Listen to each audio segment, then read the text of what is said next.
Hello guys, आज आपण बनवणार आहोत गरम मसाला। मी पल्लवी, द डिलिशियस फाइल्समध्ये आपल्या सर्वांचे मनापासून स्वागत आहे। तुमचा वेळ वाया न घालवता मसाला बनवूया।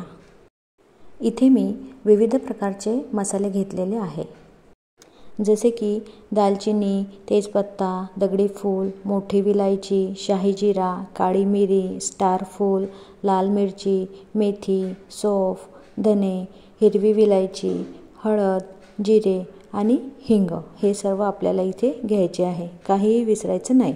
हळकंड असेल तर फारच छान। लाल मिरची मी कलरसाठी वापरलेली आहे।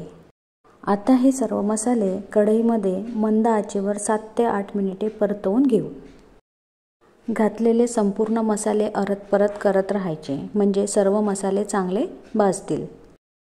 मसाल्यांचा छान वास सुटलेला आहे, म्हणजेच आपले मसाले आता छान भाजून झाले आहे।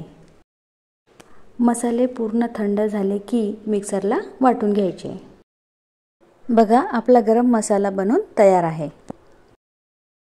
मसाला कोणताही असो, पण तो एअर पॅक डब्यामध्येच ठेवावा, म्हणजे तो जसाच्या तसा जास्त काळ टिकेल।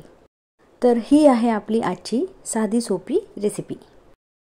मी बनवलेल्या मसाल्यामध्ये जर मी काही विसरले असेल तर सांगायला विसरू नका, कमेंटमध्ये नक्की सांगा। व्हिडिओ आवडल्यास व्हिडिओला लाईक करा आणि अशाच नवनवीन रेसिपीजसाठी चॅनलला सबस्क्राईब नक्की करा। Thank you.